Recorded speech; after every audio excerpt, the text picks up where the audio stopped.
built into the Constitution, right after the Constitution was initiated, they built the Constitution based on the premise that you're going to have a social democracy. Very important for black folk. A social democracy means that the majority will win, the minority will lose and suffer. But also in the Federalist Papers, it says that the majority then can never do anything to stop the minority from becoming a majority. And it is the majority's responsibility to protect the minority. And as soon as the Constitution was built on that, it was violated next year, 1 year later. Whites in America never accepted that it was their responsibility to protect black folk if you're going to make them a minority.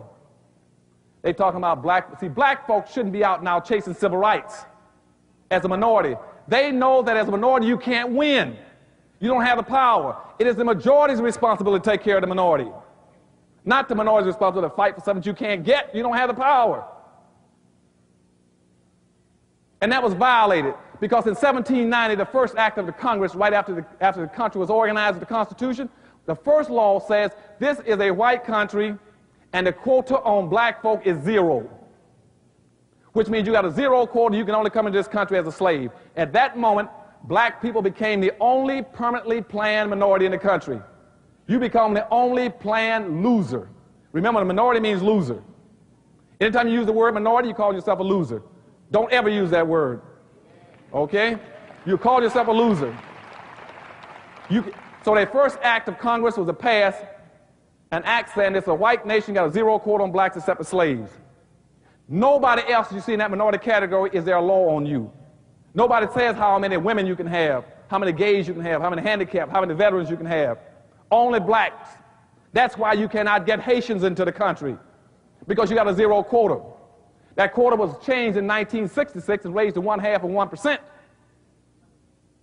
where you got a few can drift in from the Caribbean, but they know you can't compete because you got 2 million Hispanics coming in every year.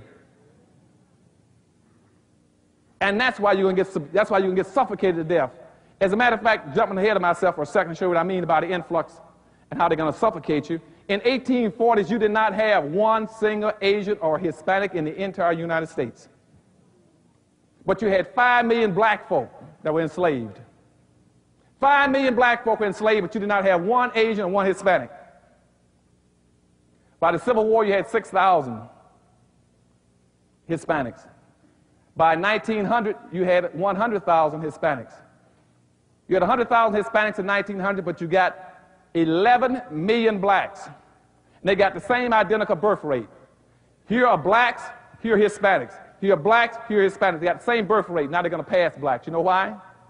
You can't come into the country and fight and protect yourself by numbers. You are a permanent loser. And that's why you're going to be overwhelmed in this area. You cannot win if they can't let you get your population up. And the major issue they're going to fight for is keeping the doors of immigration open so they can become the dominant population over you. They know you cannot bring in your people. And that's why you had 3,000 blacks on a boat off the west coast of Liberia, Africa, for about 2.5 months, and nobody even called them in. They were sick and hungry. No country would take them in. The United States has never had an immigration policy for black folk to bring in blacks, because they want you to stay in a minority category and loser category. And so what we're going to be talking about, we talk about solutions in a little while, is that the only way you win is that you got to learn that when you accidentally become the majority, you immediately start acting like the majority. Get out of the minority category. Don't ever let anybody call you a minority. If they're going to call you anything, make them call you the only non-immigrants in America. Okay?